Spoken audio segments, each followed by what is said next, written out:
என்னை டி.எஸ். பாலையாவின் பிள்ளை என்று அறிமுகப்படுத்திக் கொள்வதை விட இயேசு கிறிஸ்துவின் பிள்ளை என்று அறிமுகப்படுத்திக் கொள்கிறேன். அல்லேலூயா. நிறைய பேருக்கு ஆச்சரியம், நான் எப்படி ஆண்டவருக்குள்ள வந்தேன், எப்படி நான் கிறிஸ்டின் ஆனேன்னு சொல்லி நிறைய பேர் என்ன கேட்டாங்க, நீங்க எப்படி கிறிஸ்டின் ஆனீங்க? ஏன்னா நான் பிறப்பால் கிறிஸ்தவன் அல்ல. நான் வேற ஒரு என்ன சொல்றேன், ஐடில் வர்ஷிப்பரா இருந்தேன். நான் வேற ஒரு இதில் இருந்தேன். அப்படிப்பட்டவன் நான் எப்படி ஆண்டவருக்குள்ள வந்தேன் அப்படின்னு இன்னைக்கும் அநேக பேருக்கு ஆச்சரியமா இருக்கு. அந்த அந்த சந்தேகத்தை அவங்களுக்கு தீர்க்கணுங்கிறதுக்காக இப்போ என்னுடைய டெஸ்டிமனியிலிருந்து ஒரு சில போர்ஷன்ஸ் மட்டும் நான் சொல்ல விரும்புறேன். ஏன்னா வேதம் சொல்லுது இல்லையா, தேவன் செய்த அற்புதங்களை எல்லாம் சொல்ல முடியாத, வேதம் கொள்ளாத அளவுக்கு அவர் பண்ணியிருக்கிறாருன்னு சொல்லியிருக்காரு. உண்மை. என் வாழ்க்கையில கூட எவ்வளவோ எண்ணற்ற நன்மைகளை செய்திருக்கிறார் என் தேவன்.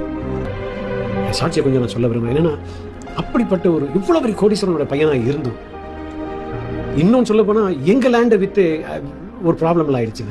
ஸோ அந்த நேரத்தில் அந்த பணத்தை